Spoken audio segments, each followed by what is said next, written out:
A warm welcome to all. നമ്മുടെ painting ടീമിന്റെ whole team ഇവിടെ എത്തിയിട്ടുണ്ട്. ചിത്രത്തിന്റെ നിർമ്മാതാക്കൾ, സംവിധായകൻ, അഭിനേതാക്കൾ, സാങ്കേതിക പ്രവർത്തകർ, പ്രിയപ്പെട്ട മാധ്യമ സുഹൃത്തുക്കൾ എല്ലാവർക്കും ഹൃദയം നിറഞ്ഞ സ്വാഗതം. E4 എക്സ്പീരിയൻസിന്റെ പുതിയ ചിത്രമായ പെയിന്റിംഗീസ് ഇന്ന് വൈകിട്ട് മുതൽ തിയേറ്ററുകളിൽ എത്തുകയാണ്. സോ ചിത്രത്തിന്റെ കൂടുതൽ വിശേഷങ്ങൾ അറിയാൻ ചിത്രത്തിന്റെ ഡയറക്ടറായ ഫെബിൻ സാറിനെ സ്വാഗതം ചെയ്യാം. ആദ്യമായിട്ട് എല്ലാവരോടും നന്ദി അറിയിക്കുന്നു. ഞങ്ങൾ ക്ഷണം സ്വീകരിച്ചിട്ട് ഇവിടെ വന്ന എല്ലാവരോടും, എല്ലാ മാധ്യമ സുഹൃത്തുക്കളും. പെണ്ണേഴ്സ് നാളെ റിലീസാവുകയാണ്. അപ്പോൾ ഇത് രാത്രി ഒരു 7 മണിക്ക് ഒരു സോഫ്റ്റ് ലോഞ്ച് എന്ന രീതിയിൽ ഒരു പ്രീമിയർ ഷോ ആയിട്ട്. അപ്പം ഒരു കൂടുതൽ കാര്യങ്ങൾ ചോദിക്കാം. ഇതിലേക്ക് വിടാം.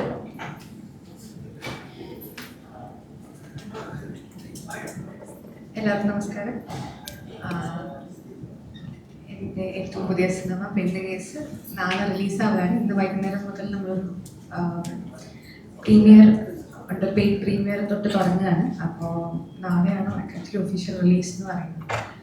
ഞങ്ങളെല്ലാവരും കൂടെ ചെയ്ത സിനിമയാണ്. ഹക്കീമുണ്ട്, ഞാനുണ്ട്, ഷാദക്ക, അജു ചേട്ടൻ, രമേശ് പിഷാരടി, അങ്ങനെ ഒരുപാട് കാസ്റ്റ് ഉണ്ട് ഈ സിനിമയിൽ. നിങ്ങളെല്ലാവരും സപ്പോർട്ട് ചെയ്യുമെന്ന് വിചാരിക്കുന്നു. എല്ലാവർക്കും നമസ്കാരം. ഈ പറഞ്ഞ പോലെ തന്നെ നമ്മുടെ സിനിമ റിലീസാവുകയാണ്.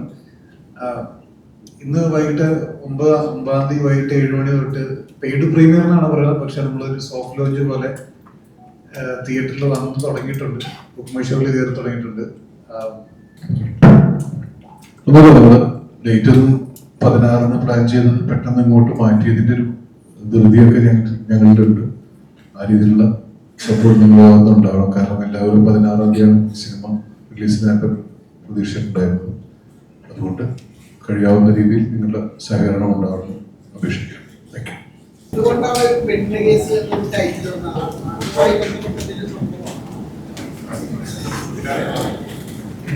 പെണ്ണേഴ്സ് നമ്മുടെ നാട്ടിലൊക്കെ സാധാരണ കേൾക്കുന്ന ആ ഒരു പെണ്ണേഴ്സ് അല്ല. പക്ഷെ ഒരു പെണ്ണ് പ്രതിയാവുമ്പം എല്ലാ മാധ്യമങ്ങളും അല്ലെങ്കിൽ നാട്ടുകാരൊക്കെ ഉപയോഗിക്കുന്ന ഒരു വാക്കാണല്ലോ പെണ്ണ് കേസ്. പെണ്ണ് സ്ത്രീ ഒരു കേസ് പെട്ടുപോകുമ്പോൾ പറയുന്നൊരു പേര്. ആ രീതിയിലാണ് അത് ക്യാച്ച് ചെയ്ത് തോന്നി. അങ്ങനെയാണ് പെണ്ണേഴ്സിന്റെ പേരിലേക്ക് വന്നത്. പെണ്ണുകേസ് എന്ന് പറയുമ്പോൾ ഒരു പുരുഷൻ പെണ്ണുകേസിൽ പെടുമ്പോഴാണ് പെണ്ണുകേസ് എന്നുള്ള പേരിൽ ഇവിടെ വ്യാഖ്യാനിക്കാറുണ്ട്, അല്ലെങ്കിൽ അങ്ങനെയാണ് ഇവിടെ പറയാറുള്ളത്. പക്ഷെ ഇവിടെ ഒരു പെണ്ണ് ഉണ്ടാക്കുന്ന കുറെ കേസിന്റെ പിറകെ കുറെ പുരുഷന്മാർ പോകുന്നതാണ് പ്രശ്നം ഉണ്ടാവുന്നത്. അങ്ങനെയും ഉണ്ട് ഈ ആ പെണ്ണുകേസ് എന്ന പ്രയോഗത്തിനുള്ള നിർവചനം.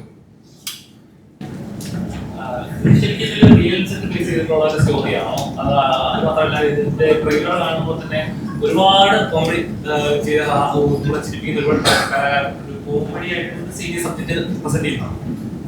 ആദ്യത്തെ കാര്യം പറയുകയാണെങ്കിൽ ഇതൊരു റിയൽ ഇൻസിഡന്റിന്റെ ബേസ് ചെയ്തിട്ടാണ് ഈ കഥയുടെ തുടക്കം ഉണ്ടാകുന്നത്. ഈ അടുത്ത വന്ന വാർത്തകളൊക്കെ അതിനു മുന്നേ ഒരുപാട്, എനിക്കൊന്ന് 2007 കാലഘട്ടങ്ങളിൽ ഒരു സ്ത്രീ നടത്തിയ തട്ടിപ്പായിരുന്നു ഈ കഥയുടെ പ്രചോദനം എന്ന് പറയുന്നത്.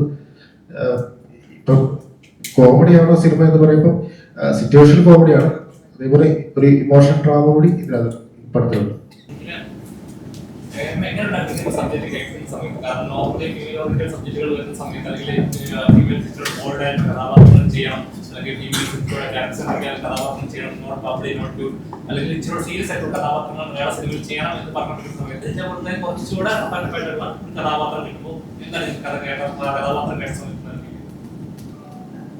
എനിക്കിതിനകത്തൊരു പ്രത്യേകതയായിട്ട് തോന്നിയത് അങ്ങനെ യൂഷ്വലായിട്ട് കേൾക്കുന്ന ഒരു വിമൻ പെർസ്പെക്റ്റീവ് അല്ല എന്നുള്ളതുണ്ടായിരുന്നു. അപ്പം അതാണ് എനിക്ക് ഇൻട്രസ്റ്റിംഗ് ആയിട്ട് തോന്നുന്നൊരു കാര്യം.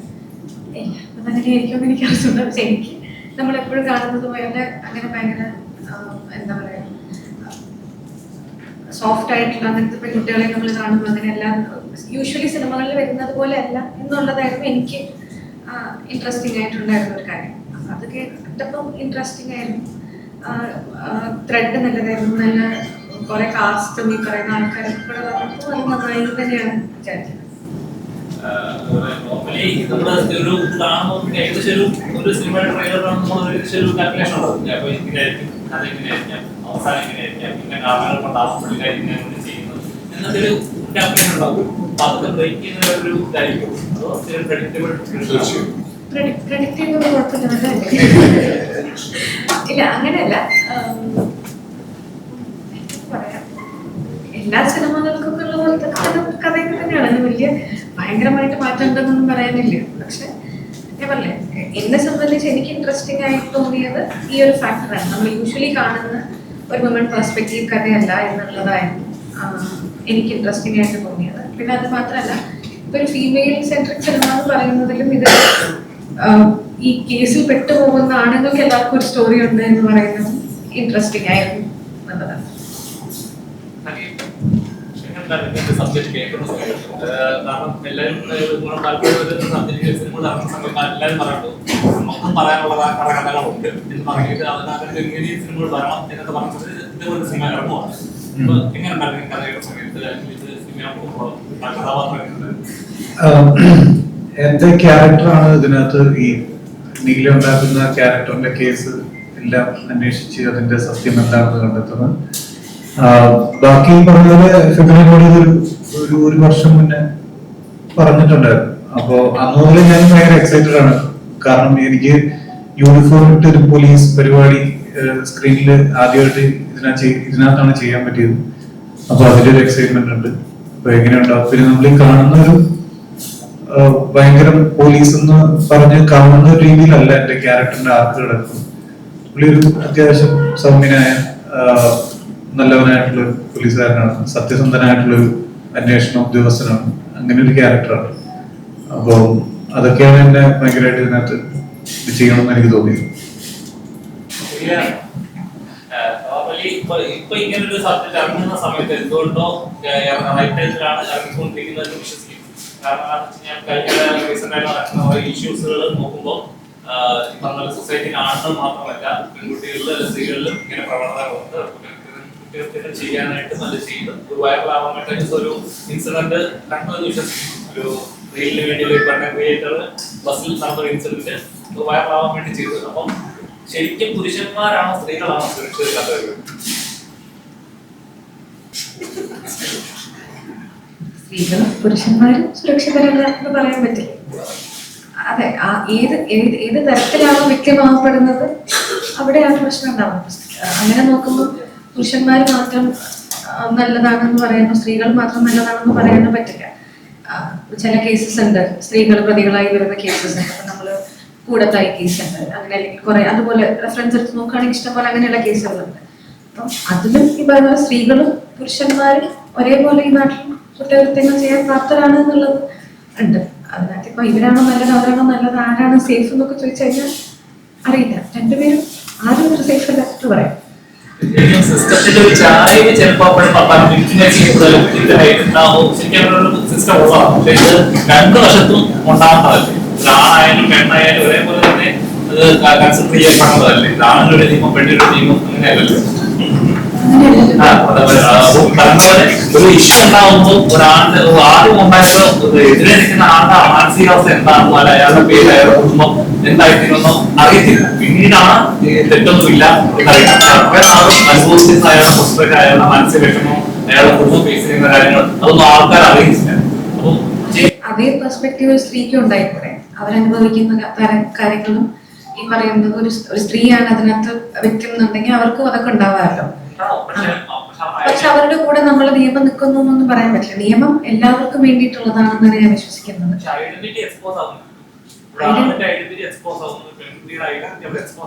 അതിപ്പോ എന്നോട് ചോദിച്ചു നിയമം മാറ്റിയെഴുതേണ്ടി വരുമായിരിക്കും. പക്ഷെ എന്നെ സംബന്ധിച്ച് അങ്ങനെ ഒരു പ്രിവിലേജ് ആക്ച്വലി സ്ത്രീകൾക്ക് വേണമെന്ന് ഞാൻ വിശ്വസിക്കുന്നു. കാരണം ഒരു ഐഡന്റിറ്റി പ്രശ്നത്തിൽ വരുമ്പോൾ അല്ലെങ്കിൽ എല്ലാ കേസസിലും ഐഡന്റിറ്റി റിവീൽ ചെയ്യരുത് എന്നുള്ളതില്ല. അബ്യൂസീവ് ആയിട്ടുള്ള കേസസിൽ മാത്രമേ ഐഡന്റിറ്റി റിവീൽ ചെയ്യാൻ പാടുള്ളൂ എന്നുള്ളതാണ്. അപ്പൊ അങ്ങനെയാണെങ്കിൽ ഈ പറയുന്ന പോലെ മറ്റ് കേസുകളിൽ സ്ത്രീകളുടെ ഐഡന്റിറ്റി റിവീൽ ചെയ്യാതിരിക്കുന്നില്ല. ഒരു സെക്ഷൽ അബ്യൂസോ അല്ലെങ്കിൽ അങ്ങനെയുള്ള ഒരു കേസസ് വരുമ്പോഴാണ് ഐഡന്റിറ്റി റിവീൽ ചെയ്യരുത് എന്ന് പറയുന്നത്. അപ്പൊ അതിൽ അങ്ങനെ ഒരു വിക്ടിം ഉണ്ടാവുമ്പോൾ അവരുടെ കൂടെ നിൽക്കുക എന്ന് പറയുന്നതാണ് നല്ലതെന്നാണ് ഞാൻ വിചാരിക്കുന്നത്.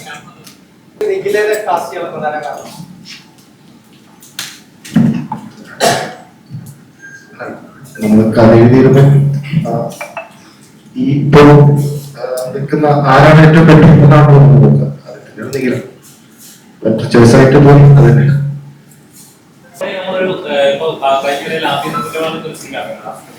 അതിനകത്തൊരു കാര്യമാണ്, അതായത് ഒരു ഏത് വർഷത്തിൽ 2 വർഷങ്ങളുണ്ട്. അപ്പം അത് ചർച്ച ചെയ്തൊരു കാര്യം കൂടെയായിരുന്നു. അല്ലെങ്കിൽ സൊസൈറ്റി അംഗീകരിക്കേണ്ട ഒരു കാര്യമാണ്. സിനിമ എന്ന് പറയുന്നത് പ്രൊട്ടക്ട് ചെയ്യാനായിട്ടുള്ളതാണ്.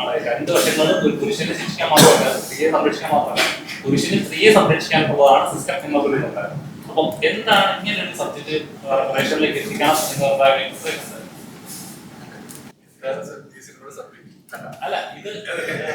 അല്ല, ഇത് എന്താ പറഞ്ഞു വെച്ചതിനെ കുറിച്ചിട്ട് ധാരണയുണ്ടോ?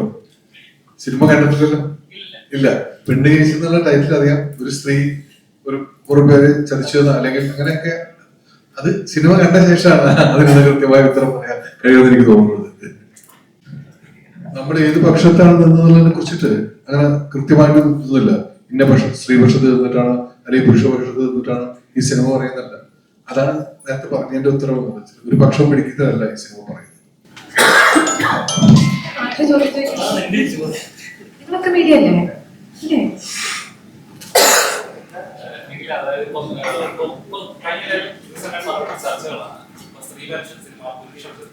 സ്ത്രീകളെ സബ്ജക്റ്റ് സ്ത്രീകളെ ചർച്ച ചെയ്യേണ്ട കാര്യങ്ങൾ കുറെ ഡിബേറ്റുകൾ നടക്കുന്നു. പക്ഷേ ഇങ്ങനെ പക്ഷങ്ങൾ ചേർത്തല്ല സിനിമ, ഇന്ത്യൻ സിനിമ അല്ലെങ്കിൽ ഒരു സിനിമ എന്നൊരു പ്ലാറ്റ്ഫോമിലേക്ക് ആളുകൾ ചർച്ച ചെയ്യാണ്. ഇങ്ങനെ രണ്ട് പക്ഷം എന്നൊക്കെ ചിന്തിക്കുമ്പോൾ അത് ഒരു ആർട്ട്ഫോമിനെ തന്നെ രണ്ട് രീതി കാണുന്ന സിനിമയാണ്. സിനിമ എന്ന ലെവലിലേക്ക് ചർച്ച ചെയ്യുന്നത്. അങ്ങനെ ചർച്ച ചെയ്യപ്പെടാത്തത് എന്തുകൊണ്ടായിരിക്കും? ചിലപ്പം ഒരു പക്ഷം മാത്രം കേൾക്കുന്നു എന്നുള്ളൊരു പെർസ്പെക്റ്റീവ് ഉള്ളതുകൊണ്ടായിരിക്കില്ലേ? അതിപ്പോ ഒരു മെയിൽ ഡോമിനന്റ് ആയിട്ടുള്ള ഒരു ഇൻഡസ്ട്രിയിൽ ഫീമെയിൽ പെർസ്പെക്റ്റീവും കൂടെ കേൾക്കണം എന്ന് പറയുന്നതിന് നമ്മൾ അതിനെ ഈക്വലൈസ് ചെയ്യാന്നുള്ളതേ പറയുന്നത്. അതിന് ഇന്ന പക്ഷം പിടിക്കണം അല്ലെങ്കിൽ പുരുഷപക്ഷ സിനിമകൾ ഇവിടെ ഉണ്ടാവരുതെന്ന് പറയുന്നില്ല. അങ്ങനെ പുരുഷപക്ഷ സിനിമകൾ ഉണ്ടാക്കുമ്പോൾ അതിൻ്റെ കൂടെ പാരലലി സ്ത്രീകളിൽ അതും കൂടെ കേൾക്കണം എന്നുള്ളത് മാത്രമേ പറയുന്നുള്ളൂ. അല്ലാതെ ഒരു മെയിൽ ഇൻഡസ്ട്രി മാത്രം ഇവിടെ വർക്ക് ചെയ്യണം എന്നുള്ള രീതിയിലല്ലല്ലോ പറയുന്നത്. അത് ഈക്വൽ ആയിട്ടുള്ള സ്പേസ് ഉണ്ടാവണം എന്ന് പറയുന്നതിന് എനിക്കറിയില്ല, നിങ്ങൾ കേൾക്കുന്നതിന്റെ പ്രശ്നമായിരിക്കാം തോന്നുന്നു. അല്ല, അത് അതെ, സിനിമ എന്ന് പറയുമ്പോൾ നമ്മൾ ഈക്വൽ ആയിട്ട് തന്നെ കാണണ്ടേന്ന് പറയുമ്പോൾ നമ്മൾ 2 പക്ഷവും കേൾക്കണല്ലോ. ഒരു മെയിൽ ഇൻഡസ്ട്രി മെയിൽ ഡോമിനന്റ് ആണ്. അപ്പൊ അവിടെ നിന്ന് കുറച്ചും കൂടെ ഒരു ഇവരുടെ പെർസ്പെക്റ്റീവും കൂടെ കേൾക്കണമെന്ന് സ്ത്രീകൾ ആവശ്യപ്പെടുന്നത് നമുക്ക് തെറ്റു പറയാൻ പറ്റില്ലല്ലോ. പക്ഷെ അതേ അവര് തന്നെ പറയുന്നു, സ്ത്രീകൾ നോർമൽ കഥാപാത്രങ്ങൾ അല്ലെങ്കിൽ ഒരു കഥാപാത്രങ്ങൾ അല്ലെങ്കിൽ ഒരു കാമുകി കഥാപാത്രങ്ങൾ അങ്ങനെ ഒരു കഥാപാത്രം നിങ്ങൾ കണ്ടില്ലേ? അതൊക്കെ അങ്ങനത്തെ വേർഷൻ ഓഫ് സ്ത്രീകളെ നിങ്ങൾ കണ്ടു. അങ്ങനെ അല്ലാത്ത സ്ത്രീകളും ഉണ്ട്. അവരെയും കൂടെ കൺസിഡർ ചെയ്യുമെന്ന് പറയുന്നതല്ലേ ഉള്ളൂ. അതിനിപ്പം അങ്ങനെയും കൂടെ വരുമ്പോഴാണ് അതൊരു സിനിമയായിട്ട് മാറുമ്പോൾ, അല്ലെങ്കിൽ അത് ഏതെങ്കിലും ഒരു ആൾക്കാരെ മാത്രം പ്രീതിപ്പെടുത്തുന്ന തരം സിനിമയായിക്കൂടാ എന്നില്ല എന്നുള്ളതായിരിക്കാം ചർച്ച എന്ന് എനിക്ക് തോന്നുന്നു.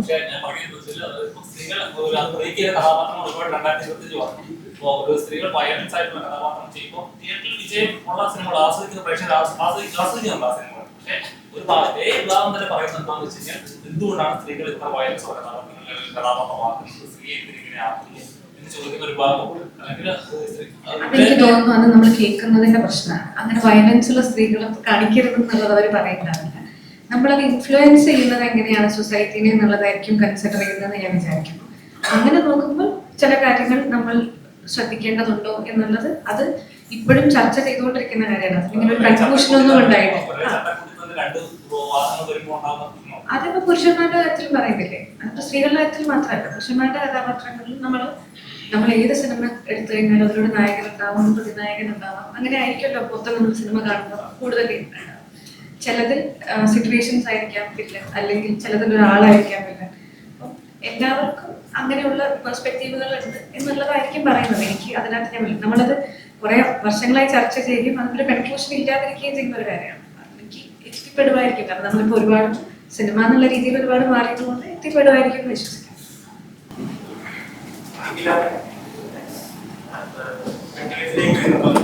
കോമഡി പടം പ്രതീക്ഷിക്കുന്നുണ്ട്. ഇതിൽ ഒരുപാട് കോമഡി ക്യാരക്ടേഴ്സ് ഉണ്ട്.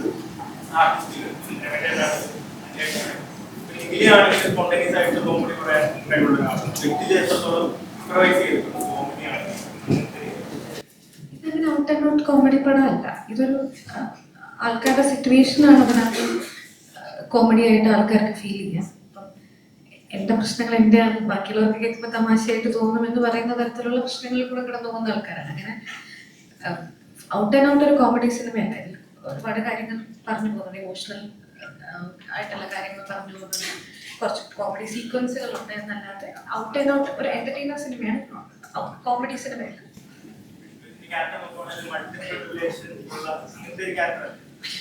മൾട്ടിപ്പിൾ കല്യാണം കഴിക്കുന്നവരാണ്.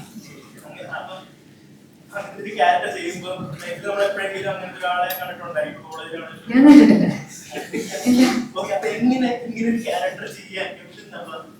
റെഫറൻസുകൾ ഉണ്ടായിരുന്നു. ഈ പറയുന്ന പോലെ ഇഷ്ടംപോലെ വാർത്തകൾ വരാറുണ്ടല്ലോ, കല്യാണ തട്ടിപ്പ് നടത്തുന്ന പുരുഷന്മാരെ പറ്റിയും സ്ത്രീകളെ പറ്റിയുള്ള വാർത്തകൾ ഉണ്ടായിരുന്നു. അപ്പൊ അതൊക്കെയാണ് നമ്മൾ റെഫറൻസ് ആയിട്ട് എടുത്തിട്ടുണ്ടായിരുന്നത്. നമ്മൾ ഷൂട്ട് ചെയ്തുകൊണ്ടിരിക്കുമ്പോൾ ആണ് മറ്റേ ഒരു കൂടെ വർക്ക് ചെയ്യുന്ന ഒരു ചേട്ടനെ പറ്റിച്ചൊരു ചേച്ചിയുണ്ട്. ആ ചേച്ചിയുടെ ഒക്കെ ഒരു വാർത്ത വന്നിട്ടുണ്ടായിരുന്നു. നമ്മുടെ യൂണിറ്റിലൊക്കെ വർക്ക് ചെയ്തുകൊണ്ടിരുന്ന ഒരാൾക്ക് ഇതേപോലത്തെ ഒരു എക്സ്പീരിയൻസ് ഉണ്ടായിട്ടുണ്ടായിരുന്നു. അപ്പൊ അത് വെച്ചിട്ട് അതൊരു റെഫറൻസ് ആയിരുന്നു. അതൊരു വാർത്ത വന്നപ്പോൾ അത് നമുക്കൊരു റെഫറൻസ് ആയിരുന്നു. അവർ ചെയ്തിരുന്ന കാര്യങ്ങളും അങ്ങനെ ഇവർ യൂഷ്വലായിട്ട് ഇവർക്കെല്ലാം ഒരു പാറ്റേൺ ഉണ്ടാവും. ആ പാറ്റേൺ ആണ് നമ്മൾ റെഫറൻസ് ആയിട്ട് എടുത്തത്. നമ്മൾ റിയൽ ലൈഫിൽ ഞാൻ അങ്ങനെ പറ്റിച്ചു പോകുന്നാരെയും, നമ്മൾ കല്യാണം കഴിച്ച് പറ്റിച്ചു പോകുന്നാരെയും കണ്ടിട്ടില്ല. റിലേഷൻഷിപ്പിൽ ഇപ്പം നമുക്കത് പറ്റിച്ചു എന്നൊന്നും പറയാൻ പറ്റില്ലല്ലോ.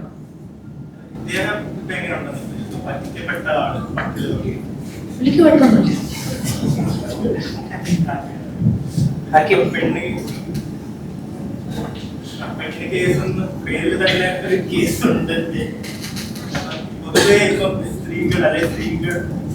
സ്ത്രീകളെ മോശമായിട്ട് ചിത്രീകരിക്കുന്നു എന്ന് പറഞ്ഞ് കുറെ സംഘടനകളുടെ സിനിമയൊക്കെ വരാറുണ്ട്. അത് പക്ഷേ എല്ലാ പടങ്ങളും വരാറുള്ള പ്രോട്ടോകോളുകളിൽ മാത്രമേ വരാറുള്ളൂ.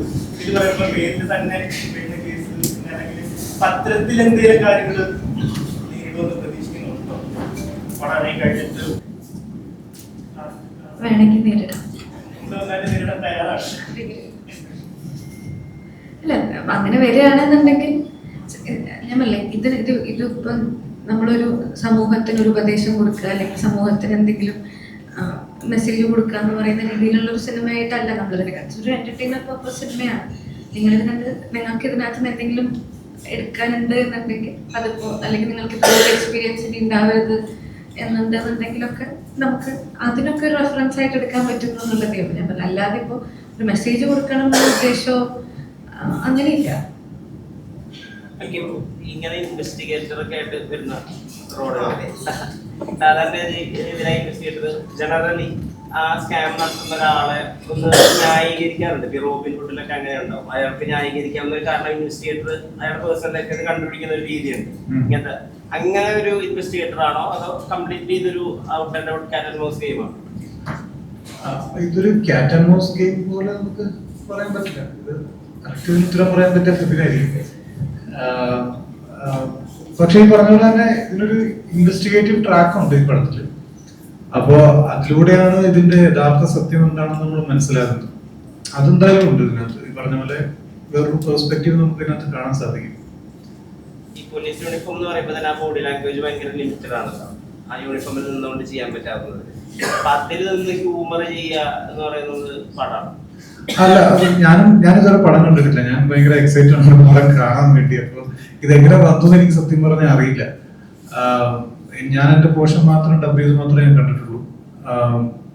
പിന്നെ ഞാൻ ഇതുവരെ ചെയ്യാത്ത ഒരു മീറ്റർ ആണ് ഇതിനകത്ത് എനിക്ക് കൊടുക്കാൻ സാധിച്ചത്. അപ്പൊ അത് 4 കാലേ വീഴുമോ എന്നുള്ളത് ഓഡിയൻസ് പറയുന്നത്. എനിക്കത് ജഡ്ജ് ചെയ്യാൻ പറ്റുന്നതല്ല.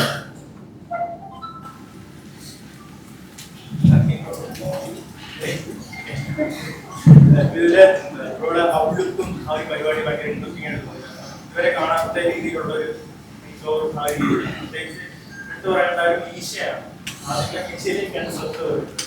അപ്പം എത്രത്തോളം ഇത് വെറൈറ്റി കൊണ്ടുവരാനെ കൊണ്ട് ട്രൈ ചെയ്തിട്ടുണ്ട്.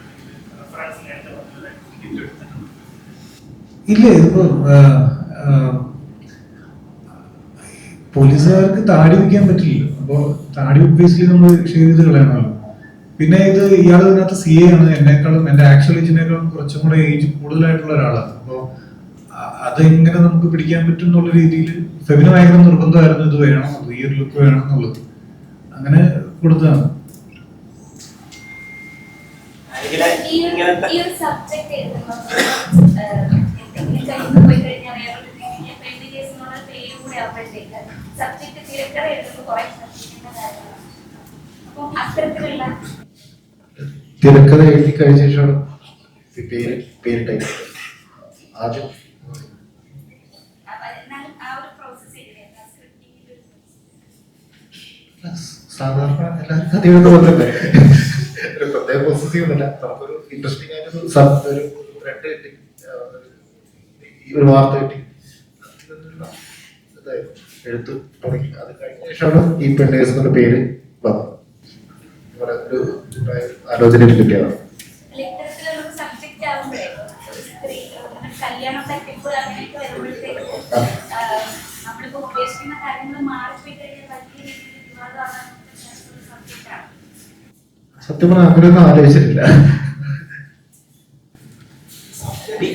കോമഡി ട്രാക്കിലൂടെ പോവുകയാണെങ്കിൽ നമ്മൾ എത്ര സീരിയസ് ആയിട്ടുള്ള സമൂഹത്തിലല്ല കോമഡി ട്രാക്കിലൂടെ പോകുമ്പോൾ അത് പ്രശ്നമാവില്ല എന്ന രീതിയിൽ അതുകൊണ്ടാണ് അല്പം കോമഡി ട്രാക്കിലെന്ന് പറഞ്ഞത്.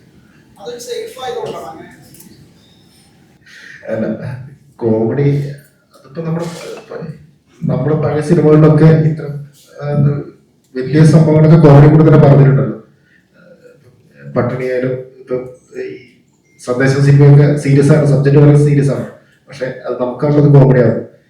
ഇത് ബേസിക്കലി ഒരു പെൺകുട്ടി നടന്ന വിവാഹ തട്ടിപ്പ് എന്ന് പറയുന്നത് ഞാൻ പറയാൻ ഉദ്ദേശിച്ചത് നമുക്കിത് കോമഡി കൂടെ തന്നെ പറയാം എന്നുള്ള രീതിയിൽ.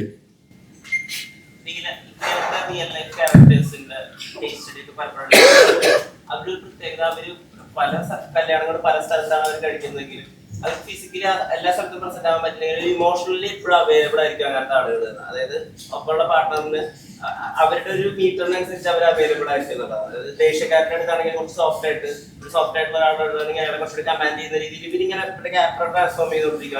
അങ്ങനെ ഒരു കോൺ ആർട്ടിസ്റ്റ് ചെയ്യാന്നുള്ള രീതിയിലാണ് കേട്ടിട്ടുള്ളത്. ഈ ക്യാരക്ടർ അങ്ങനെ ഒരു തിയേറ്ററുണ്ടോ?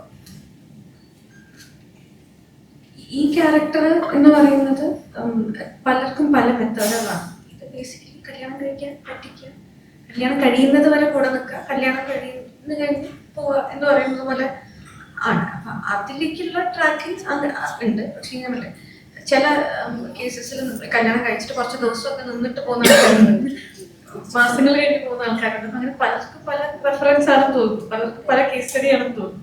പക്ഷെ ഇതിലിപ്പോ കല്യാണം കഴിയുന്നത് വരെയുള്ള സമയമാണ് നല്ലതാണ്. അതിൽ ഈ പറയുന്ന പോലെ പലതരത്തിലുള്ള ഇമോഷൻസിലൂടെ പലതരം ആൾക്കാർ ഡീൽ ചെയ്യുന്നത് കൊണ്ട് അങ്ങനെ പലതരത്തിൽ ഫോൺ ചെയ്യുക എന്ന് പറയുന്നുണ്ട്. ഇങ്ങനെ ഒരു ക്യാരക്ടർ ചെയ്തപ്പോഴേ സ്നേഹം എത്ര ബുദ്ധി ഉണ്ടെങ്കിലും ഒരാളെ മണ്ഡലം അങ്ങനെ തിരിച്ചറിവ് കിട്ടി. എന്നെയാണ് ഉദ്ദേശിച്ചത്, എന്റെ ക്യാരക്ടർ. സാധാരണ ബുദ്ധിയുള്ള ഹെഡ് മാസ്റ്റർ, ഞാൻ ഹെഡ് മാസ്റ്റർ അല്ല, പോലീസ് അല്ല, ഞാനൊരു പൊളിറ്റീഷ്യനാണ്. ഒരു പൊളിറ്റീഷ്യന്റെ ജീവിതത്തിൽ പെണ്ണ് കേസൊക്കെ ഉണ്ടായി കഴിഞ്ഞാൽ ഉണ്ടാവുന്ന കാര്യങ്ങളൊക്കെ നിങ്ങൾക്ക് അറിയാവുന്നതാണല്ലോ. അയാളുടെ രാഷ്ട്രീയ ഭാവി അതോടെ തകരുന്നതാണ്. അപ്പൊ അതിന്റെ ഒരു സങ്കടങ്ങളൊക്കെ ഉണ്ട്, അതിലൂടെ കടന്നു പോകുന്നതാണ്. കെയർ ചെയ്യണ്ടെന്ന് വെച്ചാൽ ഉണ്ടോ അറിയില്ലല്ലോ. ഇയാൾക്ക് ഉണ്ടാവുന്നതാണ്, ഇയാൾ മുഖേന ഉണ്ടാവുന്ന പ്രശ്നമല്ലല്ലോ. ഇയാൾക്ക് ഉണ്ടാവുന്ന ഒരു പെണ്ണ് കേസാണ്. ഇപ്പൊ സമൂഹത്തിൽ ഇപ്പൊ നടക്കുന്ന കാര്യമില്ല, അതായത് യാതൊരു ബന്ധമില്ല.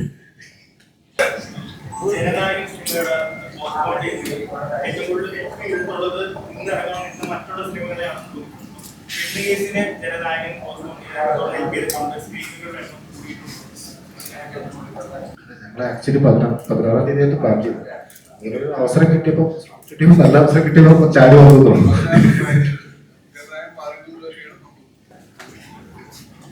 എങ്കിലും ഇത്രയും പെണ്ണേഴ്സിൽ ഒരുപാട് ആളുകളെ സ്നേഹിക്കുകയും കല്യാണം കഴിക്കുകയും ചെയ്യുന്നു. സ്നേഹിക്കുന്നതെന്ന് അറിയില്ല, ഏതെങ്കിലും കഥാപാത്രങ്ങളോട് ഒരു ഇഷ്ടം തോന്നുന്നുണ്ട്?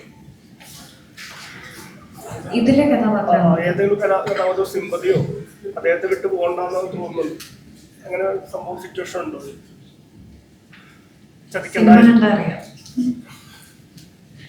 അല്ല അത് നമ്മളിപ്പം ഈ സിനിമയെ പറ്റി കൂടുതൽ എന്തെങ്കിലും പറയുന്നതൊക്കെ സിനിമയുടെ കഥയുമായി ബന്ധപ്പെട്ടുള്ളത് കൊണ്ട് തന്നെ അങ്ങനെ ഒരുപാട് റിവീൽ ചെയ്യാൻ ബുദ്ധിമുട്ടാണ്. അതുകൊണ്ടാണ് സിനിമ കാണുമ്പോൾ അറിയാം അവർക്ക് എങ്ങനെയാണ് ആൾക്കാരോടുള്ള അറ്റാച്ച്മെന്റ് എന്നുള്ളതൊക്കെ. ഇല്ല, ഒരു ക്യാരക്ടർ നമുക്ക് സമയത്ത് ഇപ്പൊ നോർമലി എല്ലാവരും പറയാറുള്ള ഏതൊരു ക്യാരക്ടറിന് ബാക്ക് സ്റ്റോറി ഉണ്ടാവും. ഒരാൾ സീരിയൽ കില്ലിംഗ് ആണ്, ഒരാൾ എന്തിനാണ് കൊല്ലുന്നത് വെച്ച് കഴിഞ്ഞാൽ കൊല്ലാൻ വേണ്ടി കൊല്ലു എന്നുണ്ട്, അല്ലെങ്കിൽ ഇതിന്റെ കാരണം കൊണ്ട് കൊല്ലാൻ എന്നൊരു അല്ലെങ്കിൽ റീസൺ ഒരു ക്യാരക്ടർ ഉണ്ടാക്കണമെന്ന് നിർബന്ധമില്ല. ചില ക്യാരക്ടേഴ്സ് നിർബന്ധമുണ്ട്. നിങ്ങളുടെ പെർസ്പെക്റ്റീവില് കഥാപാത്രം കിട്ടുവാണെങ്കിൽ കഥാപാത്രത്തിന് ബാക്ക് സ്റ്റോറി ഉണ്ടാവുകയും ചെയ്യണമെന്നാണോ, അല്ലെങ്കിൽ അതിന്റെ ഫ്ലോയിൽ പോകാൻ എനിക്ക് തോന്നിയ കാര്യം ചെയ്യുന്ന അങ്ങനെ ഒരു മോഡാണ്? ഇപ്പൊ ഇൻ കേസ് അങ്ങനെ ബാക്ക് സ്റ്റോറി ഇല്ല, ഇപ്പൊ നമ്മൾ ചെയ്യുന്ന ക്യാരക്ടേഴ്സിന് എല്ലാ സിനിമകളിലെയും കാര്യം എടുത്ത് നോക്കുമ്പോൾ ചിലത് ഹീറോ പെർസ്പെക്റ്റീവിൽ പറയുന്ന സിനിമകളാണെന്നുണ്ടെങ്കിൽ ചിലപ്പോൾ നമ്മളുടെ ബാക്ക് സ്റ്റോറി ഒന്നും ഉണ്ടാവില്ല. അപ്പൊ അങ്ങനെയുള്ള സമയത്ത് നമ്മൾ റൈറ്റേഴ്സിന്റെ അടുത്തോ ഡയറക്ടേഴ്സിന്റെ അടുത്തോ അങ്ങനെ എന്തെങ്കിലും ഉണ്ടോ എന്ന് ചോദിക്കുകയും അവരുടെ അതിപ്പം സിനിമയിൽ ഉണ്ടാവണമെന്നില്ല, ബിഹൈൻഡ് ദ സീൻ നമ്മളത് മനസ്സിലാക്കിയിട്ട് ആണ് ചെയ്യാൻ ശ്രമിക്കാറ്. അപ്പം സിനിമയിൽ ഇപ്പം ഞാൻ പറയില്ലേ എല്ലാം കാണിക്കാനുള്ളൊരു അവസ്ഥ ഇല്ല എന്നുണ്ടെങ്കിൽ അത് പറയാൻ പറ്റില്ല എന്നുള്ളതുണ്ട്. ചിലത് നമുക്ക് ബാക്ക് സ്റ്റോറി അതിന് ഇമ്പോർട്ടൻ്റ് ആണ് എന്ന് തോന്നുന്ന സിനിമകളിൽ അങ്ങനെ ക്യാരക്ടറിന് അത് പറയുന്നില്ല എന്നുണ്ടെങ്കിൽ ചിലപ്പോൾ അത് ചെയ്യാണ്ടിരിക്കാറുണ്ട്.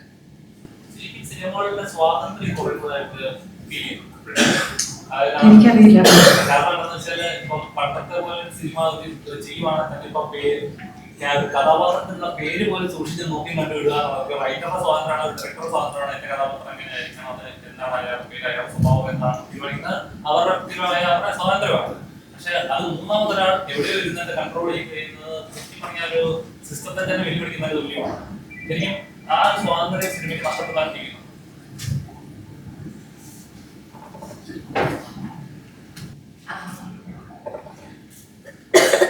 അല്ല, അതിനകത്തിപ്പം അഭിപ്രായം പറയേണ്ടത് അത് എൻ്റെ എഴുത്തുകാരനും ഡയറക്ടറും ആണെന്നാണ് ഞാൻ വിശ്വസിക്കുന്നത്. കാരണം അവർ ക്രിയേറ്റ് ചെയ്യുന്ന ക്യാരക്ടേഴ്സാണ്.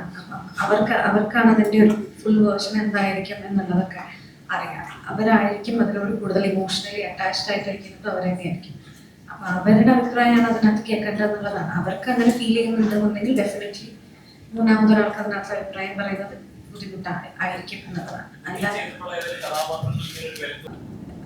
എനിക്കറിയില്ല അതെങ്ങനെയായിരിക്കും ഫീൽ ചെയ്യണമെന്ന് ചോദിച്ചു കഴിഞ്ഞാൽ ഇപ്പം ചോദിച്ചു കഴിഞ്ഞാൽ എനിക്കറിയില്ല. പക്ഷെ ഞാൻ പറഞ്ഞില്ലേ അതിനോട് ഏറ്റവും ക്ലോസ് ആയിട്ട് നിൽക്കുക എന്ന് പറയുന്ന ഒരു സ്പേസിൽ നിൽക്കുന്ന ആൾക്കാർക്ക് അത് ഫീൽ ചെയ്യുന്നുണ്ട്, അത് അവർക്ക് അവരെ ബുദ്ധിമുട്ടിക്കുന്നുണ്ട് എന്നുണ്ടെങ്കിൽ ഡെഫിനറ്റ് ആയിട്ട് അത് ബുദ്ധിമുട്ടായിരിക്കും.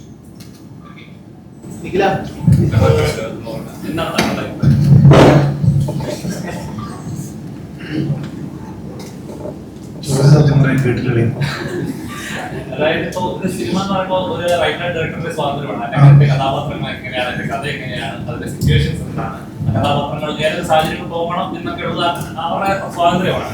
അത് മൂന്നാമതൊരാൾ ഇരുന്നിട്ട് അത് കട്ട് ചെയ്യണം, അത് മോശമാണ്, ഈ സീനിൽ അത് വേണ്ട കാര്യങ്ങൾ കട്ട് ചെയ്യണം, ചെറിയ കാര്യങ്ങൾ ആരും നോട്ട് ചെയ്യാതെ അല്ലെങ്കിൽ പോയിക്കൊണ്ടിരിക്കുന്ന കാര്യങ്ങൾക്ക് ഒരു പേര്, ഒരു രാജ്ഞി, ഒരു ഭക്ഷണം, അങ്ങനെയൊക്കെയുള്ള സാധനങ്ങൾ കട്ട് ചെയ്ത് കളയാന്നൊക്കെ പറഞ്ഞു കഴിഞ്ഞാല് വേറൊരാളാണ് ഇത് സിനിമ എന്നുള്ള മേഖല നിയന്ത്രിക്കുന്നത് പോലെ ഒരു തോന്നൽ. എന്റെ ആൾക്കാരെ എനിക്ക് പ്രേക്ഷകരിൽ എത്തിക്കാൻ പറ്റത്തില്ല എന്ന് പറയുന്നത് ഒരു ആരോ നിയന്ത്രിക്കുന്നത് തുല്യമല്ല.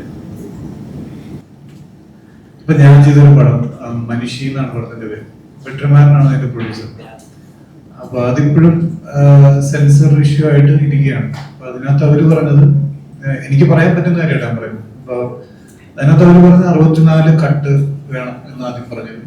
പിന്നെ അവര് കോർട്ടിൽ അത് ചാലഞ്ച് ചെയ്തു. അത് കഴിഞ്ഞ് 34 14 10 അങ്ങനെ ബാക്ക് ആൻഡ് ഫോർത്ത് ഒരുപാട് പ്രാവശ്യം ഒരു കോടതി കയറി ഇറങ്ങി അവസാനം ജഡ്ജി പടം കാണണ്ടോ, ജഡ്ജി പടം കണ്ടു അതിനകത്ത് കുഴപ്പമൊന്നുമില്ല, ചെറുതായിട്ട് 2 കട്ട് മതി. സോ ബേസിക് അങ്ങനെ ഒരു സെൻസർ ബോർഡ് ഉണ്ടാവുമല്ലോ. ഈ സെൻസർ ബോർഡ് പറയുന്ന സ്ഥലത്ത് വേണം, അവർക്ക് കുറെ മാനദണ്ഡങ്ങൾ ഉണ്ടാവും അവര് നോക്കേണ്ടത്. ഇപ്പോൾ പറയുകയാണെന്നുണ്ടെങ്കിൽ ഹെൽമെറ്റ് വെച്ച് വണ്ടി ഓടിച്ച്, ഹെൽമെറ്റ് വെക്കാതെ വണ്ടി ഓടിച്ച് 2 അടിയിൽ സ്റ്റാറ്റ്യൂട്ടറി വാണിംഗ് ഉണ്ടോ, അങ്ങനെ ഇതൊക്കെ റെഫറൻസിന്റെ തെളിയുന്നതിന് പ്രശ്നങ്ങളുണ്ട്. അത് അവർ ചെയ്യുന്ന അവരുടെ ജോലിയായിരിക്കും. അല്ല അവർ പേഴ്സണലി എനിക്ക് തോന്നുന്നില്ല അങ്ങനെ എന്തെങ്കിലും ഒരു സിനിമയോടോ ഒരു പ്രത്യേക സമുദായത്തോടോ പ്രശ്നം അങ്ങനെയൊന്നും ആയിട്ട് എനിക്ക് തോന്നുന്നില്ല. അവർക്ക് കൊടുത്തിട്ടായിരിക്കും പിന്നെ ഫോർമാറ്റ് ചെക്ക് ചെയ്യണം എന്നുള്ളത്.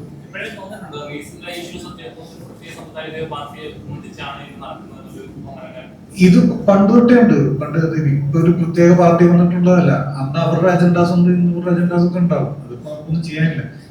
എന്റെ അഭിപ്രായത്തില് മൂവി മേക്കിംഗ് ഭയങ്കര അണപ്പോളജറ്റിക്കൽ ആയിരിക്കണം എന്നെനിക്കൊരു തോന്നലുണ്ട്. മൂവി മേക്കിങ്ങും സിനിമ പറയലും അങ്ങനെ ഒരു മൂവി മേക്കിംഗ് ഉണ്ടെങ്കിൽ ഭയങ്കര രസമാണ്. പറയാൻ പറ്റുന്ന, കാണിക്കാൻ പറ്റുന്ന വിഷ്വൽസും എല്ലാം എല്ലാ തരത്തിലുള്ളതും അത് ഭയങ്കര രസമാണ്. അങ്ങനത്തെ സിനിമകൾ കാണാൻ അങ്ങനത്തെ ഓഡിയൻസ് ഉണ്ടാവുന്നത് ഭയങ്കര രസമാണ്. അതുകൊണ്ടായി വരും. വേറെ എന്താ ഒരുപാട് വയലൻസോ ഒരുപാട് സീരിയസ് ഒരു പ്രേക്ഷകനെ സംബന്ധിച്ച് ടിക്കറ്റ് എടുക്കുന്ന കാശിനെ ബർത്തായിട്ട് ചിരിച്ചിറങ്ങി രണ്ടാമത് ഒരാളെ വിളിച്ചിട്ട് അയാൾ ഈ പടം കാണും കേട്ടോ, ഫാമിലിയായിട്ട് പോകാം കേട്ടോ എന്ന് പറയുന്ന ഒരു ഓഡിയൻസ് ഇപ്പൊ റീസെന്റ് ആയിട്ട് സമമായ ഒരു സിനിമയാണ്. ഇപ്പൊ പ്രേക്ഷകർ അത്രയും ഹൗസ്ഫുൾ ആയിട്ട് ഓടിക്കൊണ്ടിരിക്കുന്നു. അപ്പൊ തിയേറ്ററിൽ സന്തോഷത്തോടെ ഇറങ്ങി വരുന്ന സിനിമകളും ഉണ്ട്. ഭയങ്കര സീരിയസ് ആയിട്ട് ആ ഓരൊക്കെ നിന്ന് അയ്യോ ഇങ്ങനെ മൂവിയിൽ നടക്കുന്ന സിനിമകളും ഉണ്ട്. അപ്പൊ പെണ്ണ് കേസ് എങ്ങനെയുള്ള ഒരു റിസൾട്ട് ആയിരിക്കും പ്രേക്ഷകർ നോക്കാനായിട്ട് ഭയങ്കര സീരിയസ് ആയിട്ട് ചർച്ച ചെയ്യപ്പെടുന്ന ഈ സബ്ജക്റ്റ് അറിയേണ്ടതാണ്, അറിഞ്ഞിരിക്കേണ്ടതാണ് എന്നൊരു മൂഡായിരിക്കും. അല്ലെങ്കിൽ ഹാപ്പി മൂഡിൽ ഇടന്നു പറഞ്ഞായിട്ട് പോകാം പറയുന്ന ടൈപ്പ് മൂഡിൽ. ബേസിക്കലി ഞാനൊരു എന്താ പറയുക ഭയങ്കര വയലൻസിന്റെ സിനിമകളുടെ ഫാനല്ല. കാരണം അങ്ങനത്തെ സിനിമകൾ മോശമാണെന്നല്ല, അങ്ങനത്തെ ഒരു സിനിമകളുടെ ഫാനല്ല. ഇപ്പൊ റീസെന്റ് ഇതിനു മുന്നേ ഇവിടെ ഇറങ്ങിയിട്ടുള്ള പടങ്ങളിൽ നന്നായിട്ട് കളക്ട് ചെയ്തിട്ടുള്ള പടങ്ങൾ, വയലൻസ് ഉള്ള പടങ്ങളൊക്കെ നോക്കിയിട്ടുണ്ടെങ്കിൽ എനിക്ക് പേഴ്സണലി അത് കുറച്ച് ദിവസത്തേക്ക് ഇനി കുറച്ച് ട്രോമ വരുന്ന ഒരു പടങ്ങളൊക്കെയാണ്. അപ്പോൾ അത് ഓരോരുത്തരുടെ ചോയ്സാണ്. അത് കാണാൻ ആഗ്രഹമുള്ള ആൾക്കാർ ഇവിടെ ഉണ്ട്. ഈ സിനിമ തീർച്ചയായിട്ടും ഈ പറഞ്ഞ പോലെ തന്നെ ഒരു ലൈറ്റ് ഹാർട്ടഡ് ആയിട്ട് ഇരുന്ന് കണ്ട് ചിരിച്ച് കണ്ട് സന്തോഷിച്ച് ഇറങ്ങി പോകാൻ പറ്റുന്ന, സന്തോഷം ഇൻ ദ സെൻസ് എന്റർടൈൻമെന്റ് ആണത്. അല്ലാതെ നേരത്തെ പറഞ്ഞ പോലെ ഫുള്ള് കോമഡി മൂവി അല്ല. അല്ലെങ്കിൽ ഈ പറഞ്ഞ പോലെ തന്നെ ഇതിനകത്ത് വേറെ പല പല ഇമോഷൻസിലൂടെ കടന്നു പോകുന്ന ഒരു സിനിമയാണ്. ഒരു ഇൻവെസ്റ്റിഗേറ്റീവ് ട്രാക്ക് ഉണ്ട്, ഇമോഷൻസ് പറയുന്നുണ്ട്, നല്ല രീതിയിൽ ഡ്രാമയുണ്ട്. അപ്പൊ ബാക്കിയെല്ലാം പറഞ്ഞ പോലെ തന്നെ എല്ലാം സിറ്റുവേഷൻ ആണ്.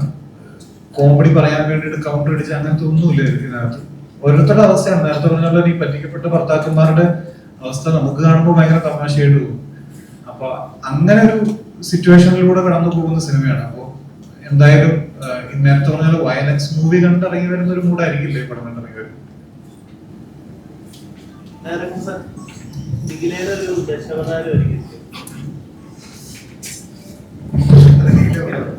ചോദിച്ചിട്ട് നിങ്ങൾക്ക് ചിരി വരുന്നില്ലേ? ചോദിച്ചിട്ട് ചിരിക്കുക അതൊന്നുമില്ല. ഇതിനകത്ത് നിഖിലയുടെ പെർഫോമൻസ് ഭയങ്കര രസമാണ്. ഇതിനകത്ത് ഒരുപാട് ഇമോഷൻസിലൂടെ നിഖില കടന്നു പോകുന്നുണ്ട്. ഈ പറഞ്ഞ പോലെ ഒരു ആദ്യം നമുക്കൊരു കള്ളിയായിട്ട് തോന്നാം, അതുപോലെ തന്നെ വേറെ ഭയങ്കര ഡെപ്തുള്ള ഇമോഷൻസിലൂടെ നിഖിലയുടെ ക്യാരക്ടർ കടന്നു പോകുന്നുണ്ട്.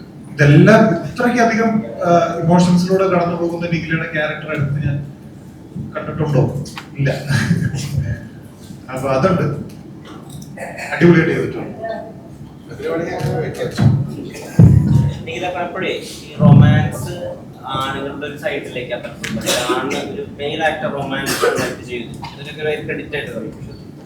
ഒരു ഫീമെയിൽ ആക്ടറിനെ പറ്റിയിട്ട് അങ്ങനെ പലപ്പോഴും അങ്ങനെ ഒരു ആട്രിബ്യൂട്ട് കേട്ടിട്ട് ഒരു നടി നന്നായിട്ട് റൊമാൻസ് ചെയ്തുള്ള കമന്റുകൾ അല്ലെങ്കിൽ അങ്ങനെ ഒരു ബഹുമതി പോലെ ഒന്ന് കൊടുക്കുന്ന കണ്ടിട്ട് അത് അതിനപ്പുറത്തെ സൈഡിൽ ഇപ്പോൾ ഒരു പടത്തിലൊരു നായകനെ ഒരു 3 പെൺപിള്ളേരൊക്കെ പ്രേമിക്കുന്നത് ഒരു ഭയങ്കര മാച്ചോ കാര്യമൊക്കെ ആയിട്ട് പ്രസന്റ് ചെയ്ത സിനിമകളുണ്ട്. തമിഴിലൊക്കെ തീരാതയുടെ പിള്ളേരെ മലയാളത്തിലൊക്കെ ഉണ്ട്. മുകേഷ് ഏട്ടനൊക്കെ അങ്ങനത്തെ റോളുകൾ ചെയ്തിട്ടുണ്ട്. പക്ഷെ ഇത് ഒരേ സമയം പല പുരുഷന്മാരെ സ്നേഹിക്കുന്ന സ്ത്രീ അങ്ങനെയല്ല പോർട്രേ ചെയ്യാൻ പലപ്പോഴും. ഇതങ്ങനെ ഒരു ബ്രേക്ക് ചെയ്യലും അല്ലെങ്കിൽ അതിലും ഒരു ഫണ്ടുണ്ട്. ഈ സ്ത്രീകളുടെ സൈഡിൽ പല പുരുഷന്മാരെ പ്രേമിക്കുന്നതിനകത്തൊരു ഫണ്ടുണ്ട്. ഇപ്പം മധുരമനോഹരത്തിൽ ആ ഒരു ആംഗിളുണ്ട്. അതിനെ കുറച്ചും കൂടി കൊമേഴ്ഷ്യൽ ചെയ്ത് സൈസ് ചെയ്ത് പെണ്ണുകേസിൽ കാണിക്കുക ഉണ്ടാവാം. അങ്ങനെ മറ്റേ മാച്ചോ വുമൺ അങ്ങനത്തെ ക്യാരക്ടർ ഒന്നുമല്ല. പക്ഷെ പറഞ്ഞില്ലേ, അതിന് നമ്മൾ കല്യാണം കഴിച്ച് പറ്റിക്കുന്നു എന്നുള്ളത് തന്നെയാണ് പറയുന്നത്. അല്ലാണ്ട് കല്യാണം കഴിച്ച് മറ്റേ നന്നായി ജീവിച്ചിട്ട് പിന്നെ ഇതായി പോയി അങ്ങനെ കല്യാണം കഴിച്ച് പറ്റിക്കുന്നു എന്ന് പറയുന്നതാണ്. ഇന്നലെ ഞാനിങ്ങനെ ഏതോ ഇന്റർവ്യൂവിന്റെ ഇതിന്റെ ഇങ്ങനെ കണ്ടു. അതായത് അത് ഇതൊക്കെ ഒരു തൊഴിലാണെന്നാണ് പറയുന്നത്. അതൊരു തൊഴിലായിട്ട് ചെയ്യുന്ന ആൾക്കാരുണ്ട്. ഈ പറഞ്ഞ പോലെ കള്ളൻ എന്ന് പറയുന്ന മോഷണം എന്ന് പറയുന്നത് അവർക്ക് തൊഴിലാണ്. നമ്മളതിന് അതൊക്കെ ഇപ്പോൾ ഒരു തൊഴിലാണെന്ന് വെച്ചാൽ അതും തൊഴിലാണ്. നിങ്ങൾ ചെയ്യുന്ന കാര്യം തൊഴിലാണ്. ഓൺലൈൻ മീഡിയ പറയുന്നത് അവരൊരു തൊഴിലായിട്ടാണ് ചെയ്യുന്നത്. അപ്പൊ എനിക്കിപ്പം എന്താ പറയാ, അതൊരു നല്ല കാര്യം അല്ലാന്ന് തോന്നിയാൽ പോലും അവര് ചെയ്യുന്നത് അവർക്ക് തൊഴിലാണ്. അപ്പം അല്ലേ, അപ്പൊ അവര് ചെയ്യുന്ന കാര്യം അവർക്ക് തൊഴിലായിരിക്കുന്ന സാഹചര്യത്തിൽ എല്ലാം തൊഴിലാണ്. ഇതിനെയും അങ്ങനെ അങ്ങനെ അതൊരു തൊഴിലായി ചെയ്ത് ജീവിക്കുന്ന പെൺകുട്ടി എന്ന് പറയുന്നത് 100% പ്രൊഫഷണൽ.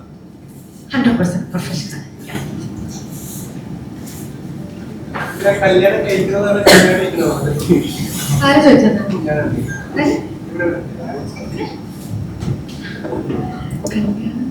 നിനക്കെന്താ തോന്നുന്നത്? അപ്പൊ അതല്ലേ, നിനക്ക് എന്ത് തോന്നുന്നു എന്നുള്ളതാണ് ഇമ്പോർട്ടൻറ്റ്. ഓരോരുത്തർക്കും എന്ത് തോന്നുന്നു എന്നുള്ളതാണ് ഇമ്പോർട്ടൻറ്റ്. എനിക്ക് എന്ത് തോന്നുന്നു എന്നുള്ളത് എനിക്ക് ഇമ്പോർട്ടൻ്റ് ആയിരിക്കും, നിനക്ക് എന്ത് തോന്നുന്നു എന്നുള്ളത് നിനക്ക് ഇമ്പോർട്ടൻ്റ് ആണ്. അത്ര വാഴ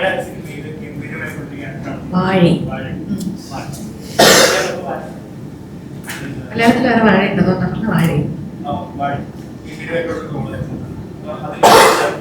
ഒരുപാട് പേര് എക്സ്പെക്ട് ചെയ്യുന്നത് തമിഴിലാണ്. നിഖില എങ്ങനത്തെ ക്യാരക്ടറാണ് പ്രതീക്ഷിക്കുന്നത്? അതായത് വാഴയെ പോലത്തെ ഗ്രൗണ്ട് ക്യാരക്ടറിസ്റ്റിക് ആയിട്ടുള്ള അങ്ങനത്തെ ക്യാരക്ടറാണോ, അല്ലെങ്കിൽ കൊമേഴ്ഷ്യൽ പടങ്ങളാണോ പ്രതീക്ഷിക്കുന്നത്? ഇത്തരത്തിലുള്ള ക്യാരക്ടറാണ് നമുക്ക് അതല്ലാതെ തമിഴ് മാത്രമല്ല അതല്ലാതെ ഇങ്ങനെയൊക്കെയാണ്.